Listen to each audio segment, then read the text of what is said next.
When you think about Bioshock Infinite's characters, in Bioshock 1, I think the biggest character in the world was actually the world of Rapture. And I think with Infinite, we're continuing that tradition as well, that there's a lot of narrative told in the world, and very much probably on the same scale as there was with Bioshock 1.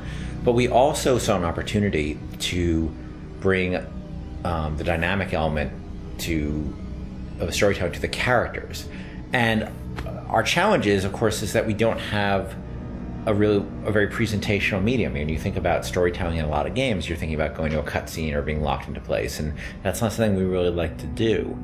And so we created this character and named two characters, Booker and Elizabeth. One who's a character you inhabit, and the other one is a character that the AI inhabits. Back there at the shop, what you asked me to do. Let's not discuss it. No, what did that thing do to you? If he were to take me back, that's death, Mr. DeWitt. Or something so like it, I cannot tell the difference. Booker is, I think you're going to see him be multi-dimensional throughout the game. Starts off very, very simple, and if you know history at all, he's a former Pinkerton agent, which those were bad guys. Bad guys feared the Pinkertons. And the fact that he was kicked out of the Pinkerton agency should kind of give you a little bit of insight into what kind of guy he is. He's seen a lot. He's done a lot. He's got a lot to make penance for.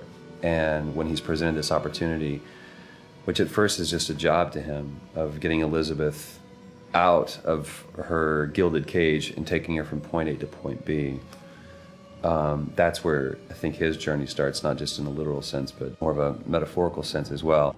Looks as if some desperate fella called this place home. What does that make us? Liz is interesting because she is really coming of age in this story, and she's figuring out what kind of woman she wants to be, kind of getting out of that little girl thing, which has been, even though she's a little bit older, I think being held captive, I would assume her whole life, or however long Ken decides, she's been held captive by Songbird. That's kind of halted her growth in terms of defining her independence. So she's figuring that out, and she's very sweet, very compassionate, and also very headstrong, which I like that about her. He's in pain. Not for long. I need you to step back. Wait, there's a tear. See, right here. Elizabeth, it's just an animal. I can control it this time. It is too powerful. You won't be able to stop it. I wasn't asking for permission. In terms of what I look for in a voice actor, I look for somebody who can inhabit the role. And sometimes they'll bring something to the role that I had no idea, and I'll change the role. With both of them, I think I saw people who sort of inhabited the basics of what I saw in the character, but they were also very good at taking direction. They're very good at responding to feedback, and that's what I mean more. That it's less direction and more feedback, because a lot of times I don't even know what I want, and I'm just sort of saying, let's try in this area, and they're very open to that, and they're really